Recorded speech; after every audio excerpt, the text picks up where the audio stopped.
environments. Because yes, as I see, there would be some sanctions, but sanctions would have effect in midterm. But right here, right now, we need means to destroy Russian tanks. We need means to destroy their halos, their attack planes. Basically, we need some kind of repeat but on larger scale of what UK did in January of this year, when your government decided to ship to our armed forces 2,000 pieces of new light anti-tank weapons. And I confirm to you that these pieces of weaponry were already used with success on a Donbas front line. So we need more of these things. That's why we appreciate readiness to approve sanctions. But right here, right now, it's about readiness to supply Ukraine's means to destroy Russian weaponry that can be easily integrated, like anti-tank weaponry, like manpads, like secure communication, also intelligence. That's why reinforcements of eastern flank of NATO is good, but we are waiting for the direct shipment of defensive armament. When you look at what's happened today and last night, to what extent do you think the international community gave President Putin far too much time and space in recent months? Well, I would say in general that historians of the future would say about this event that it was an utter failure of the West. So that West has plenty of time to prepare Ukraine better. I would say to ship preemptively more weaponry. And in general, well, Ukraine also might be said that bears some blame. But again, you are a major shareholders of this order that was created after the Cold War. And I would say it would be depicted as utter failure that in the last 30 years passed since the end of the Cold War, West allowed Russia to regroup and to be prepared to launch a major aggression against European country in the 21st century. We've just heard from the Russian Interior Ministry that Russia intends to respond in a tit-for-tat manner against European and US sanctions. How much of a risk is it? What effect would that be? Well, I can't imagine the situation how Russia can respond tit for tat. So I mean symmetrically. So it's very difficult to envision the situation how economy of 1.7 trillion of dollars can somehow inflict a major damage on a NATO alliance, which in total has approximately 50 trillions of dollars of the economy. I would say they would try some asymmetrical things that, for instance, blocking of the Russian access to the accounts in the Western banks, they might try cyber attacks, for instance. But for me, it's very difficult to envision how they respond symmetrically without inflicting damage on themselves. So they can threaten to withhold the flow of gas, the flow of oil, but it would damage them either because they are also dependent on the money they receive. So in terms of the economic leverage is a privilege of the West, not as a Russia privilege. Mykola Bieleskov from the National Institute for Strategic Studies, we appreciate you talking to us. Thank you very much. Our Europe editor, Katya Adler, is in Brussels. Katya, so much discussion about what to do now. We've got NATO, obviously, thinking about their strategy, but also the G7 leaders. Tell us what's coming out of those meetings. Well, I think you have a concerted effort by all the West, because, of course, you've got the 27 EU member states, all their leaders meeting here in Brussels tonight as well. Individual leaders, France, Germany and so on, making their own pronouncements as well. There's a real effort amongst the Western allies to try and really show a united front at the moment. Everybody is thinking about sanctions. You've just been discussing that.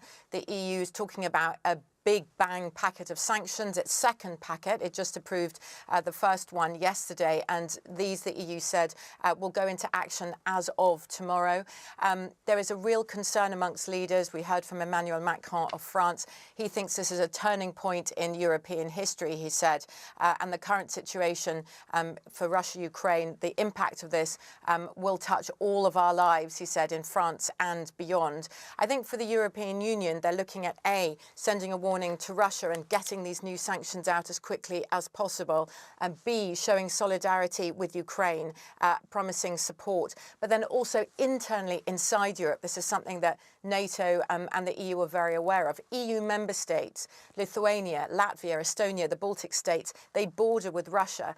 This is seen as an aggression not only on Ukraine, but to change the balance of power in all of Europe in Russia's favour. That makes the Baltic states feel very exposed. They're not just looking for military bolstering, which is what they've been promised, but they're worried about disinformation campaigns. They're worried about cyber attacks to politically destabilize them.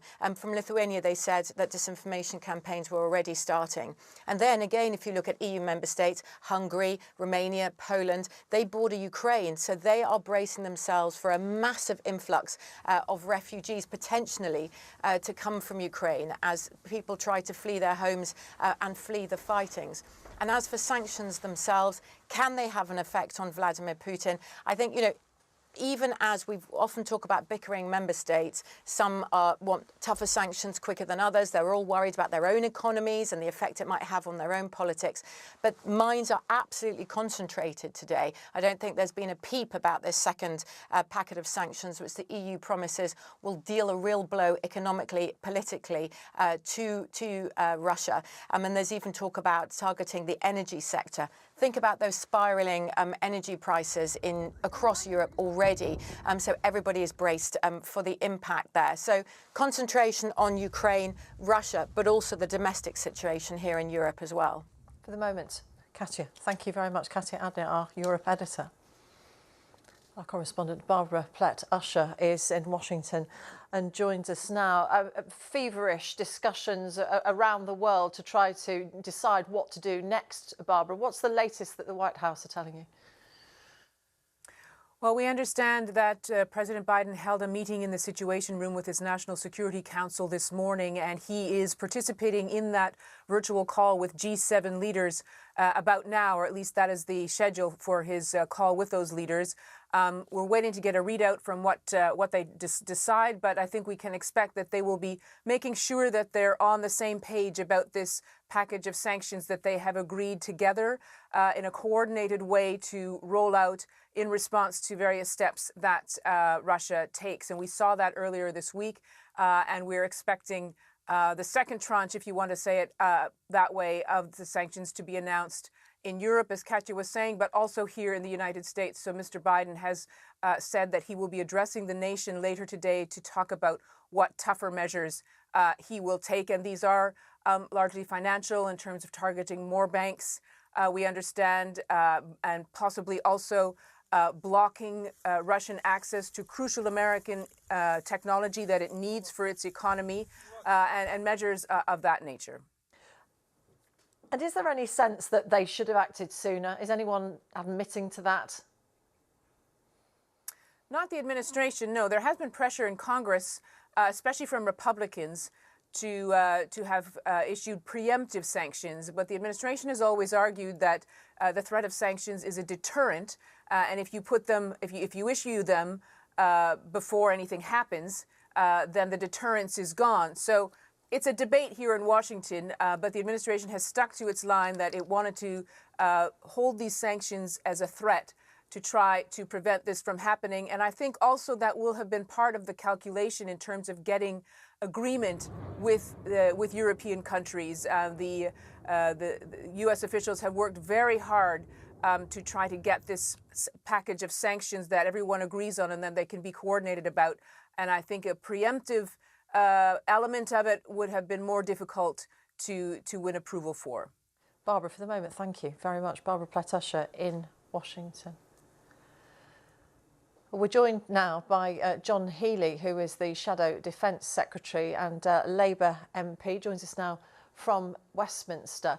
Mr. Healey, welcome. For weeks, there's been this threat of an invasion.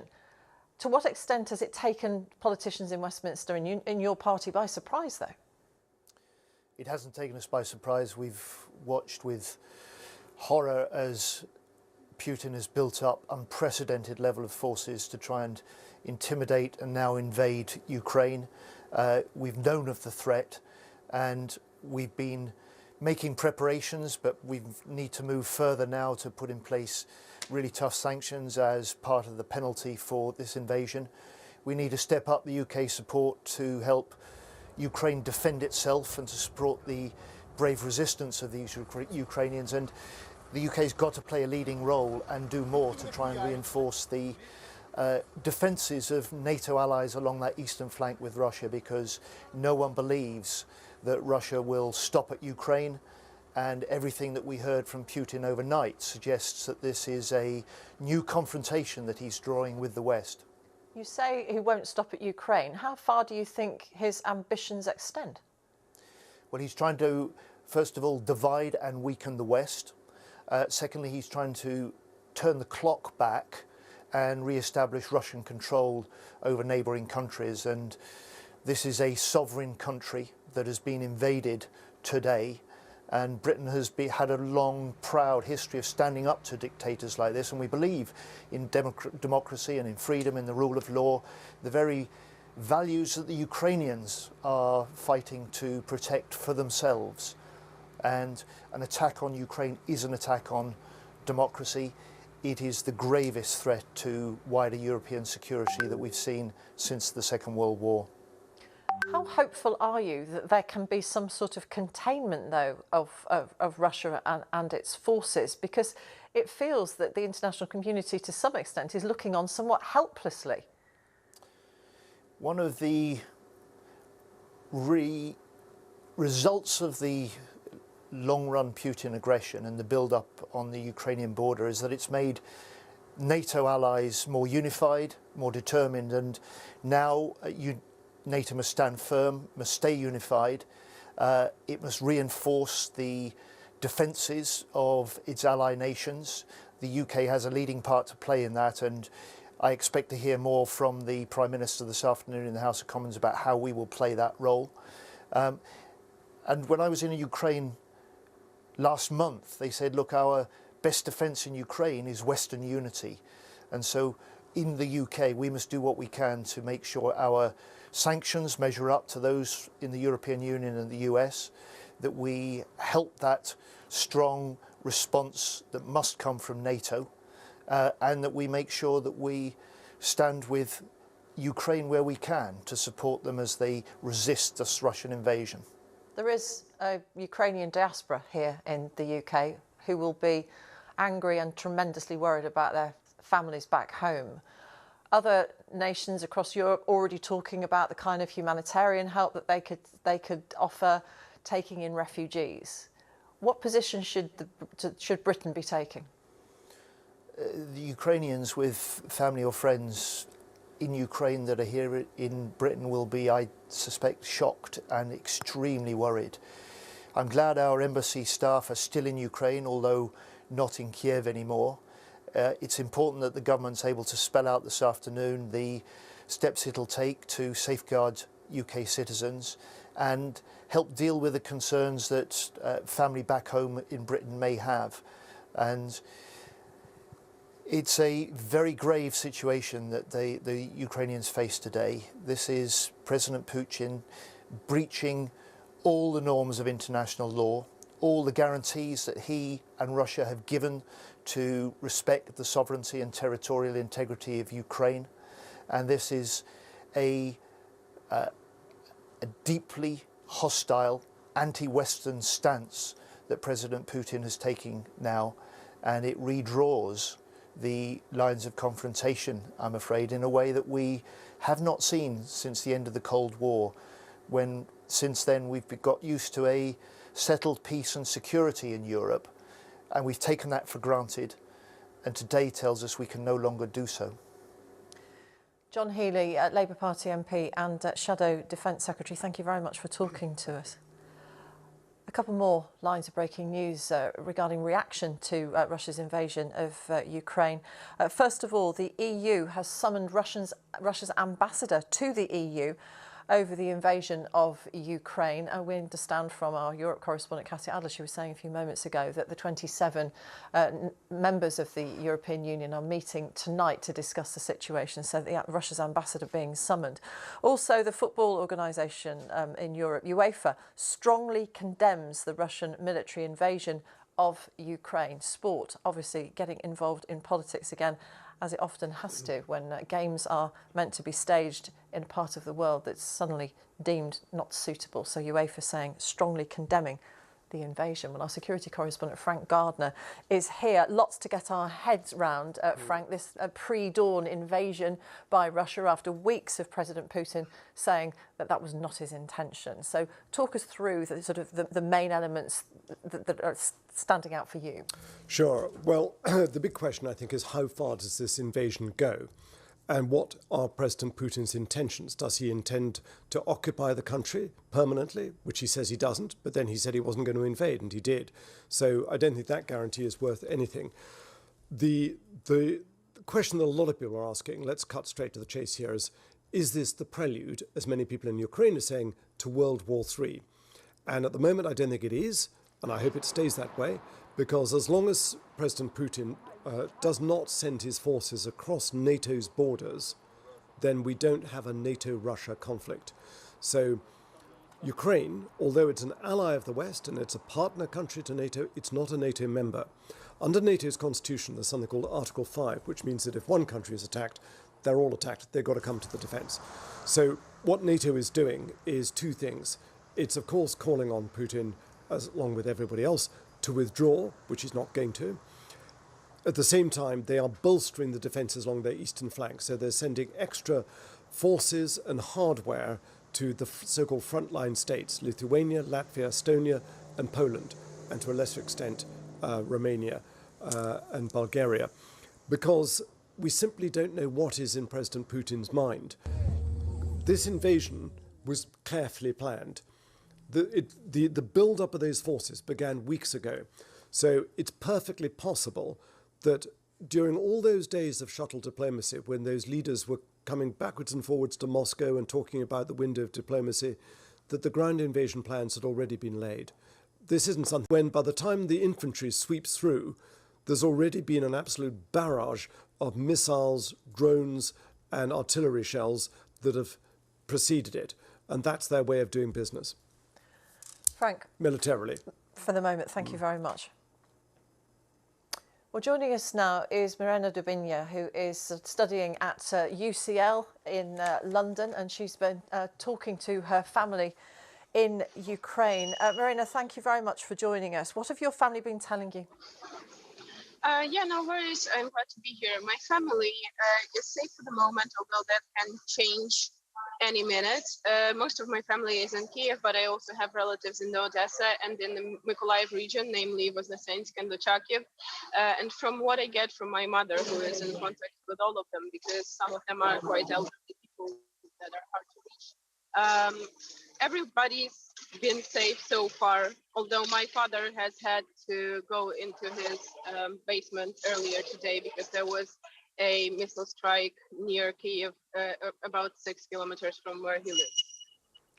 What sort of offensive action have they seen or heard? They have heard sirens. They have heard, explosions, obviously. They have seen some smoke in and around Kiev, but they have not suffered from anything yet. You've been protesting in solidarity outside Downing Street Yes, today. Exactly. Some of the people there were expressing anger as much as worry. Well, that's what I feel. Is it? Expand on that. Tell us more.